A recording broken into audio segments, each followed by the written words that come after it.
Voter പട്ടിക പുതുക്കൽ നിരീക്ഷകൻ കണ്ണൂർ ജില്ലയിലെ പ്രവർത്തനങ്ങൾ വിലയിരുത്തി. വോട്ടർ പട്ടികയുടെ പ്രത്യേക സംക്ഷിപ്ത പുതുക്കൽ 2025ഓടനുബന്ധിച്ച് കേന്ദ്ര തിരഞ്ഞെടുപ്പ് കമ്മീഷൻ നിയമിച്ച വോട്ടർ പട്ടിക നിരീക്ഷകൻ എസ് ഹരികിഷോറാണ് കണ്ണൂർ ജില്ലയിലെ പ്രവർത്തനങ്ങൾ വിലയിരുത്തിയത്.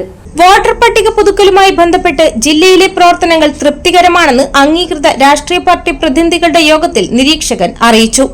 ജില്ലയിൽ പുതിയ 9 പോളിംഗ് സ്റ്റേഷനുകൾ അനുവദിച്ചതായും 14 പോളിംഗ് സ്റ്റേഷനുകളുടെ കെട്ടിടം സ്ഥലം മാറ്റിയതായും യോഗത്തിൽ ജില്ലാ കളക്ടർ അരുൺ കെ വിജയൻ അറിയിച്ചു.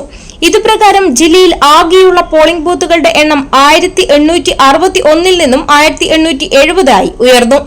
ജില്ലയിൽ തെരഞ്ഞെടുപ്പ് കമ്മീഷന്റെ നിർദ്ദേശങ്ങളും ഷെഡ്യൂളുകളും പാലിക്കുന്നതിനും സമയബന്ധിതമായി പൂർത്തീകരിക്കുന്നതിനും BLO, ERO, AERO എന്നിവർക്കുള്ള പരിശീലനം പൂർത്തിയായി. കമ്മീഷനിൽ നിന്നും ഇതുവരെ ലഭിച്ച മുഴുവൻ തിരിച്ചറിയൽ കാർഡുകളും വിതരണം നടത്തി. BLOമാർ ഗൃഹസന്ദർശനം പൂർത്തിയാക്കി. താലൂക്ക്, വില്ലേജ് തലങ്ങളിൽ രാഷ്ട്രീയ പാർട്ടി പ്രതിനിധികളുടെ യോഗം ചേരുകയും പോളിംഗ് സ്റ്റേഷൻ പുനഃക്രമീകരണം സംബന്ധിച്ച് ചർച്ച നടത്തുകയും ചെയ്തു.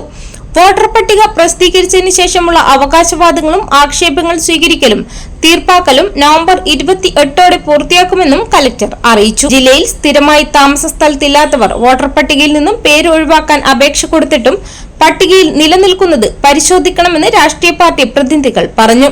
കലക്ടറേറ്റ് കോൺഫറൻസ് ഹാളിൽ ചേർന്ന യോഗത്തിൽ sub collector Karthik Panigrahi, election deputy collector KK Bini, അംഗീകൃത രാഷ്ട്രീയ പാർട്ടി പ്രതിനിധികളായ N Chandran, CM Gopinathan, KM Sapna, Aneesh Kumar, advocate MB Muhammad Ali, VK Girijan, Johnson P Thomas, Lakshmanan Thundikkoth, deputy കലക്ടർമാർ, തഹസിൽദാർമാർ തുടങ്ങിയവർ പങ്കെടുത്തു.